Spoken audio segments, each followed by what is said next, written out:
안녕하세요. 오늘은 엔비디아의 모멘텀이 이제 80거래일 정도 남아있다. 왜 그렇게 생각하는지에 대해서 한번 말씀을 드려볼게요. 엔비디아 모멘텀 많이 들어보셨죠? 엔비디아가 거의 2년에서 3년 동안에 주가가 거의 이제 10배 이상 올라간 그런 대폭등의 역사를 만들었었잖아요. 그래서 테슬라도 현재 가지고 있는 미래 성장 모멘텀을 바탕으로 해가지고 본격적으로 엔비디아의 모멘텀이 나타날 수 있는 시점을 우리가 바라보고 있는데, 그러면 왜 80거래일 이후로 보고 있는지를 하나하나 말씀드리겠습니다. 자, 12월 23일 날 제가 영상으로 $500를 반드시 그날 돌파를 해야 된다는 그 이유를 영상으로 말씀을 드렸었는데, 안타깝게도 당일날 $500를 뚫지를 못했죠. 어떻게 보면 좀 불공평하다고도 생각이 들었었던 게, 아무런 악재나 호재도 없는 상태에서 맞대결을 펼쳤다면, 이제 매수자와 매도자들 사이에서 말이죠. 그랬다면 한번 $500를 치고 올라갈 수 있을 만한 어떤 그런 이제 기회가 있었다 저는 보는데, 당일날 이제 유럽의 승용차 협회인가요? 이제 12월 23일인데 11월 달에 유럽 판매량이 나옵니다. 전기차 판매량이. 그러면서 유럽에서 테슬라가 고전을 면치 못하고 있다는 그런 식의 이야기가 이제 기사로 나오면서 이미 이제 그 $500의 그 승부를 보는 데 있어서 너무나 불리하게 시장을 본장에서 해버렸어요. 그래서 댓글 달아주신 분한테 제가 23일의 대결은 무효다. 너무 불공평하게 시작을 했기 때문에. 근데 어찌됐건 $500를 뚫지를 못했습니다. 저도 이제 테슬라 투자를 5년 넘게 하다 보니까, 그러니까 아주 많은 시간을 테슬라에 투자를 하고, 부족하지만 공부도 하고 실전 투자들에서 경험도 쌓고 나름의 강박도 있다 보니까, 그날 뚫지 못하면 힘들겠다라는, 뭐라고 해야 될까, 하여튼 촉이라고 해야 될까요? 그게 조금 그때 왔었는데, 특히 그날 이제 삼각 수렴의 패턴이 이제 분봉 차트에서 아주 그런 경우가 잘 없었거든요. 너무나 아름답게 삼각수렴이 되면서 위로 치고 올라가다가 바로 고꾸라지는 모습을 보고, 이게 완전히, $500로 가는 길은 많이 이제 뒤로 미뤄야 되겠다는 생각을 그때 했었습니다. 아니나 다를까 그 뒤로 이제 주가가, 결국은 이제 제가 게시물로도 올려드렸었고, 영상에서도 말씀드렸던 이제 인도량에 대한 기대보다는 우려가 더 많잖아요. 1월 2일로 아마 예정이 되어 있을 건데, 그렇기 때문에 그 부분들이 선반영이 되면서 주가가 이제 빠지는 경우, 왜냐하면 인도량이 안 좋을 때 주가가 5에서 많게는 7%가 빠졌던 경우가 워낙 많았기 때문에, 그런 케이스가 이제 임박하고 있는 상황이었기 때문에, 지금도 실제로 그 일이 지금 벌어졌잖아요. 다른 것도 아니고 산타랠리가 시작되고 있는 상황에서 지금 테슬라의 주가는 결국 어제 $480까지도 무너지는. 근데 다분히 저는 모두 다 인도량에 대한 우려가 지금 팽배해지고 있는 부분. 지금 시장에서는 49만 5,500대의 작년 4분기의 결과에서 40만 대 초반이라고 한다면 거의 15% 이상이 마이너스가 되는 것이기 때문에, 이것은 아무리 테슬라가 미래 펀더멘털이 좋다 하더라도 단기적으로는 되게 큰 타격을 받을 수가 있는 것이잖아요. 자, 그런 부분들이 좀 이제 작용을 하면서 결국은 어떻게 보면은 대결에서 $500를 뚫느냐 못 뚫느냐의 대결에서 패했다고 지금 봐야 될 것 같긴 해요, 냉정하게.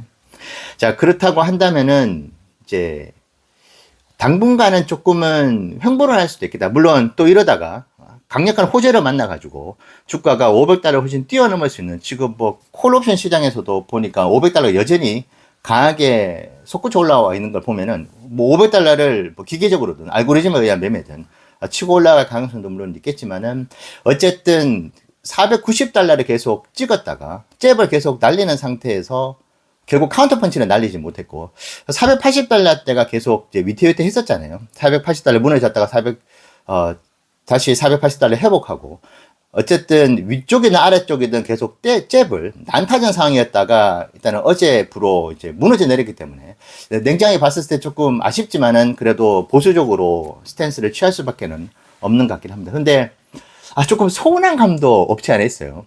왜냐하면은 이제 500달러를 충분히 뚫을 수 있는 상황이었다고도 보여졌었고 그런 분위기가 형성이 되었었는데 근데 여기에 전제가 있었죠. 자, 인도랑에 대한 우려는 충분히 이해를 하는데 그 전에 우리가 기대하고 있었던 로보택시 안전요원이 제거가 된다는 부분들. 그래서 오스틴이든 뭐 샌프란시스코든 뭐 캘리포니아 주 그쪽이든 뭔가 운행 대수도 늘어난다는 이제 숫자로 눈에 보이는 것이 매우 이제 시장의 흐름을 타는 데서도 중요하잖아요. 그런 부분에 대한 이야기들이 이제 당연히 나올 줄 알았잖아요, 우리 모두. 그래서 연말까지는 안전요원이 이제 제거가 되는. 근데 지금도 안타깝지만 이제 시범 운영 형태로만 진행이 되고 있는. 그러니까 연말까지는 이제 안전요원이 제거가 된 상태에서 로보틱스 사업이 진행된다고 한다는 것은 말 그대로 비즈니스로 가는 것이잖아요. 테스트가 아니고. 음식으로 말하면 이제 시식 행사를 하는 것이 아니고 이제 바로 그냥 고객들한테 정식으로 판매가 되는 그런 형태로 우리는 이제 로보택시 사업이 시작이 될 것이라고 생각했는데 그것이 현실이 되지 못했어요. 자, 그러다 보니까 500달러를 이제 뚫어주는 데 있어 가지고 어떤 강력한 한방, 그러니까 카운터펀치라는 것도 어떤 이제 호재라는 것이 이제 명확하게 보이는, 이것이 그래도 무게감 있는 호재라고 하는 것이 나왔을 때 튀어 올라가게 만드는 그런 명분이 되는 것인데 그런 것이 없는 상태에서 소위 말하는 이제 어떻게 보면 깨작깨작이라고 해야 될까요? 그러니까 호재긴 호재인데 뭐 두바이에 FSD가 출시될 수 있다. 그러니까 이것도 뭐 정식으로 출시돼서 막 배포가 되는 것이 아닌 그런 상황. 물론 한국에서 FSD가 정식 출시됐다는 부분, 약간 이런 류의 이야기들. 이제 한국도 시장이 이제 만만치 않게 커졌잖아요. 근데 이제 홍콩이라든지 조금은 이제 무게감이 낮은 곳에서 FSD, 그러니까 좋은 호재이긴 합니다만은 카운터펀치를 날려주기에는 아쉬웠고, 그리고 옵티머스가 연말에 뭐 1,500대 정도 이제 실질적으로 기가 텍사스든 이제 기가 팩토리에 투입이 돼가지고 어떤 실질적인 퍼포먼스를 보여줄 것이라고 하는 부분들이 어떻게 보면은 좀 약속이 되었다고 해야 될까요? 그러니까 그런 부분들도 연말까지는 한번 기다려 보시다. 설령 그것이 아니더라도 뭔가 옵티머스에 관련된 이야기들이 지금보다는 더 구체적으로 나오면 좋겠다고 하는 부분들을 우리가 실제로 이제 테슬라 본사라든지 이제 일론 머스크를 통해서 들었기 때문에 그런 부분들이 어느 정도 현실이 되고 난 뒤 그 전제로 해가지고 우리가 500달러 예상을 봤었는데 이런 부분들이 사실은 반영이 되지 못했다. 근데 어떻게 보면은 그런 것들이 실질적으로 실현되지 않았음에도 불구하고 475달러의 주가를 형성하고 있다는 것도 참 되게 신기한 것 같아요. 제 기준에는. 기존의 테슬라라고 한다면은 그런 이야기들이 전부 다 거짓말로 치부되고 저 또 일정 또 미뤄졌네. 저 사기꾼이네 하면서 실망감으로 주가가 예를 들면 로보택시 행사가 3개월 뒤로 미뤄졌다는 이야기로 말미암아서 당연히 8%가 10% 바로 그냥 주가가 곤두박질 쳤었거든요. 근데 그런 부분들이 없다는 부분들은 다행이면서도 매우 긍정적으로 볼 수도 있긴 있어요. 근데 한편으로 이 부분이 계속 이게 지금 안전요원이 없어진다는 이야기는 있는데 이게 진짜 없어지는 건가? 운행 대수는 여전히 50대밖에 없다는 이야기. 우리가 이제 4, 5개월 전인가요? 로보택시 사업이 진행이 된다고 했었을 때 올해 연말에 50대만 굴러다니는 로보택시 사업을 사실 상상하지는 못했잖아요. 불과 두세 달 전에도 이런 상상을 못했었고 그렇기 때문에 이런 로보택시에 대한 확장이나 성장이 지금보다 훨씬 더 커졌을 것이라고 이제 두세 달 전에 생각을 했었기 때문에 500달러든 뭐 그 이상의 주가를 우리가 기대를 했었는데 실제로 이 부분들이 나타나지 않다 보니까 바로 이제 인도량의 이제 발표에 임박을 하다 보니까 주가는 결국은 500달러도 뚫지 못하고 이제 그 아래로 내려오게 된 것 같긴 합니다. 근데 말씀드린 바와 같이 여전히 힘은 살아있는지 손에 잡히는 이야기들이 그나마 아주 강력한 뭐 카운터펀치는 아니더라도 계속 이제 나오고 있다 보니까 현재 480달러 아래지만은 그래도 잘 버텨주고 있다 생각도 하게 됩니다. 그래서 제가 80거래일이라고 말씀드렸던 이유가 이제 12월 29일부터 계산을 해보니까 80거래일 후가 뭐 휴장도 있고 공휴일 있고 다 빼니까 2026년 4월 23일이더라고요. 2026년 4월 23일인데, 자, 올해 4월 22일이죠. 이제 미국 시간으로. 그때 이제 1분기 실적 발표가 있었습니다.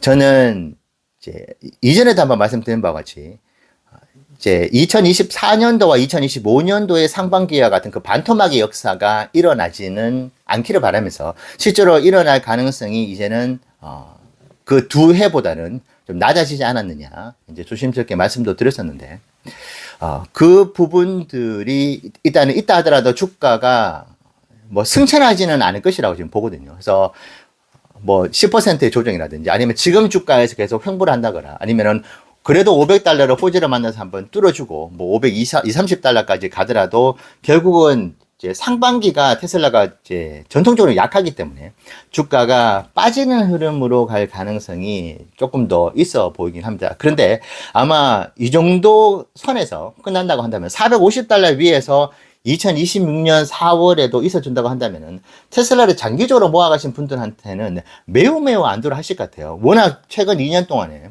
반토막으로 그냥 내리꽂았던 아마 그때 당시에 대부분의 투자자분들이 다 손실 구간에 놓여 있었을 것인데 내년도 이맘때도 지금 주가에서 머물러 줄 수만 있다고 한다면은 매우 안도를 하실 것 같기는 합니다. 근데 어쨌든 이번에 500달러의 도전에 이제 현재 기준은 실패를 한 것이기 때문에 이것이 갑자기 대형 호재를 만나지 않는 이상은 어느 정도는 조금 횡보를 하는 시간을 이제 겪을 수도 있는 것이고 특히 1월 2일 날 실적이 좀 인도랑 발표가 안 좋게 나오고 작년에 이제 0.73달러 EPS였거든요. 근데 지금 현재 컨센서스가 0.45달러 정도 수준밖에 안 되더라고요. 그러면은 갭 EPS도 그보다 더 낮을 가능성. 그렇다고 한다면은 작년도에 이제 이 PR을 계산할 때 논갭이 아니고 갭 EPS로 계산을 하는데 작년도에 0.66달러가 나왔거든요. 2024년 4분기 때. 자, 그런데 올해 같은 경우에는 아마 0.35달러 정도를 예상해 볼 수 있을 것 같아요. 0.45달러가 난갭이라고 한다면은 거기서 뭐 15에서 20%를 뺀다고 했었을 때 0.35달러라고 했었을 때 그러면 PR을 계산하는 데 있어서 갭 PR로 1.2달러 밖에 되지 않습니다. 그러니까 1년치를 이제 합산을 하는 것인데 자, 그렇게 될 경우에는 이제 1.2달러면은 500달러 정도가 되면은 테슬라의 PER이 400에 육박을 하거든요. 475달러 기준으로 이제 이 주가가 그대로 1월 말까지 유지가 돼가지고 이제 PER이 높아진다고 했었을 때도 거의 이제 370, 380에 다다르는 이제 PER이 나올 수밖에 없는 것이어서 시장에서는 이 부분을 조금 부담스러워할 가능성이 있다. 어쨌든 테슬라의 미래 펀드멘탈은 매우 견고하고 이 부분들이 점점점 뭐 가공할 만한 위력을 보일 수 있다는 이야기들을 우리가 충분히 이제는 신뢰할 만하지만 어쨌든 실적 시즌에서의 실적에 대한 부담감은 또 별개의 문제이거든요. 근데 일단은 2025년 4분기의 실적 역시도 지금은 컨센서스를 보니까 이제 PER도 지금보다는 또 꽤 많이 올라가는 이제 주가가 지금 그대로 지금 320 수준인데 370, 80으로 지금 현재 주가가 올라가지도 떨어지지도 않는다 하더라도 그렇게 올라가 버리기 때문에 아무리 PER이 중요하지 않다 하더라도 기관들도 그렇고 개인 투자자들도 그렇고 이거 너무 높은데라는 심리가 작용할 수 있다. 근데 4월 23일이 이제 2026년 1분기에 실적이 발표가 되잖아요. 근데 놀랍게도 2025년 1분기의 실적의 EPS와 그 부분도 사라지고 이제 업데이트가 되는 것인데 올해 1분기 때 갭 EPS 0.12달러밖에 되지 않습니다. 그러니까 0.12달러가 사라지고 아마 매우 높은 확률로 2026년 1분기 때 갭 EPS라든지 논갭 EPS는 훨씬 더 높을 거예요. 참고로 논갭 EPS가 올해 1분기 때 0.27달러에 불과했습니다. 그러니까 이제 모델 Y의 생산이 이제 급감하면서 주니퍼로 바뀌면서 이제 실적이 거의 이제 곤두박질 쳤었거든요. 근데 이 부분이 사라지고 더 높은 숫자로 올라가는 것이 이제 내년 4월 23일부터가 아마 될 겁니다. 물론 실적 발표일이 10월 27, 8일이 될 수도 있고 4월 9일 이렇게 될 수도 있겠지만 어쨌든 4월 22일 23일로 본다고 한다면은 그때부터 본격적으로 이제 PER이 이제 낮아지기 시작하는 그러니까 주가가 올라가더라도 낮아지기 시작하는. 그러니까 올해 PER이 너무나 높았던 것이 EPS가 여러 가지 투자들, 그 다음에 수직 계열화를 위해 가지고 공장도 계속 짓고 하면서 EPS가 너무나 안 좋았었어요. 근데 내년부터는 아마 FSD에 대한 구독률이 지금보다는 올라갈 것이고, 이제 V14에 대한 버전에 대한 신뢰도가 V13보다 확실히 높아지고 있는 부분, 그리고 테슬라 코리아가 내년도에 폭발적인 성장을 해주면서 유럽 사업을 철수해도 뭐 별 타격이 없겠네 싶을 정도의 퍼포먼스를 내년도에 한국이 보여줄 수 있다고 봅니다. 지금 그런 신호들이 계속 이제 보여지고 있는 부분들, 그리고 뭐 세미트랙의 생산 부분, 그리고 뭐 로드스타가 나온다는 이야기도 이제 본격적으로 내년 이제 상반기로 가면서, 특히 이제 한 5월달, 6월달로 가면서 이런 이야기들이 나올 수 있는 부분들, 거기에 내년도가 아마 에너지 사업의 최전성기가 될 수 있다고도 봅니다. 데이터 센터의 수요가 지금 전력망의 어떤 그 공급 부족 현상들, 이런 부분들이 지금 참 예산 문제가 아니잖아요. 근데 이 부분에 있어서 최대 수혜를 받을 수 있는 곳이 바로 테슬라의 에너지 사업이기 때문에 저는 이 부분을 매우 긍정적으로 보고 있고, 테슬라의 EPS의 펀더멘탈이 본격적으로 이제 턴어라운드가 되는. 자, 그러면은 엔비디아 모멘텀이 그 당시에 엔비디아 PER도 200이 넘어가는 매우 이제 고 PER 영역에서부터 엔비디아가 폭발적인 이제 EPS의 이제 성장을 기록하면서 주가는 올라가는데 PER는 오히려 떨어지는, 아주 이제 주가를 끌어올리는 데 있어서 베스트 환경이 되는 것이잖아요. 저는 그 모멘텀이 일단은 지금 25년 4분기 실적도 큰 기대를 할 수가 없는 상황에서 이제 더 이상 잃을 게 없는 상황이 이제 내년 4월 23일 실적 발표 때부터 일어날 수 있다. 그러면 이제 본격적으로 PER이 주가가 올라가면서 낮아질 수 있는, 물론 그때 PER이 과연 뭐 300을 인정을 해줄지, 시장에서는 400까지도 인정해 줄지에 따라 가지고 4월 23일에 맞을 때의 주가 영역은 달라질 겁니다. 아마 PER이 200대로 내려앉는다고 했었을 때는 주가가 아마 300달러대의 수준에 머물러 있을 수밖에 없을 것 같아요. 자, 그 경우에는 이제 테슬라가 얼마나 미래 사업의 펀더멘탈에 대해서 손에 잡히게 시장에 안도를 주느냐. 뭐 이 정도 PER을 일단은 좀 지켜볼게. 포워드 PER이라고 하죠. 미래 PER이 계속 지금 낮아지고 있는 것이고, 이것이 매우 이제 명확한 지금 그런 상황이기 때문에 저는 지금부터 80거래일, 이 기간 동안에는 뭐 주가가 일시적으로 튀어오를 수도 있고, 또 곤두박질 칠 수 있는 그런 변동성이, 원래 상반기가 특히 이제 1월부터 4월달까지가 매우 극심했었고, 최근 2년 정도는 지금 계속 주가가 하락을 했었기 때문에 이 부분들을 이제 선방을 해주고, 근데 돌이켜보면 그때가 또 매수를 할 수 있는 최상의 기회였잖아요. 그래서 저는 80거래일, 이 거래일 동안에 과연 우리가 어떤 투자를 해 나갈 수 있는가. 저는 어쨌든 이번에 한번 패배를 했기 때문에 주가가 계속 이제 하락을 한다 하더라도 일단 좀 받아들여야 될 것 같고, 그래서 그 상황에서 현재까지 경험을 놓고 봤을 때 결국은 기회가 되었었던 그 경험들을 살려가지고 80거래일 동안에 좀 조금은 편안한 마음으로, 사실은 올해 4월 달에 210달러 생각하면 475달러든 490달러든 뭐 520달러든 감지덕지잖아요.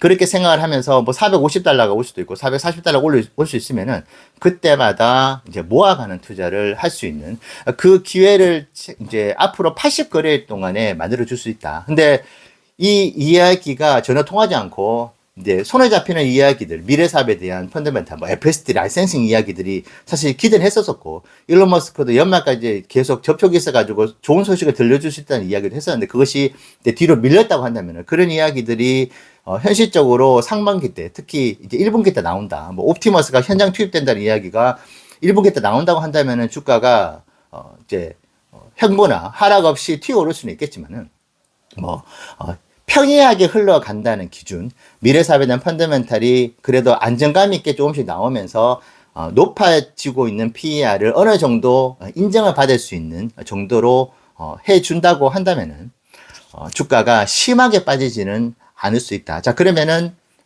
2년 연속 반토막의 어떤 그런 추억은 또 날려버리고 4월 23일부터 본격적으로 엔비디아의 모멘텀을 우리가 기대해 볼 수 있다. 다시 말씀드리지만 PER은 낮아지는데 주가는 올라가는, 주가가 올라가더라도 PER은 낮아지는 그런 폭발적인 EPS의 성장을 우리가 2026년 1분기 실적 발표될 때부터 경험을 할 수 있다. 자, 그래서 저는 이제 내년 계획도 세우고 할 때, 이 80거래일 동안에 어떻게 매수를 해 봐야 될지, 그럼 어떻게 분할로 접근해야 될지에 대해서 조금 즐거운 마음으로 이제는 고민을 해보려고 합니다. 올라가면 올라가는 대로 그냥 좋고, 떨어지면 떨어지는 대로 내년 4월 23일 이후로는 충분히 이제 안심하고 투자를 해도 될 수 있기 때문에 떨어지면 떨어지는 대로 모아가는 투자를 구상해 보도록 하겠습니다. 오늘 이야기 좀 길었는데 여러분들 투자에 좋은 참고 되시면 좋겠습니다. 감사합니다.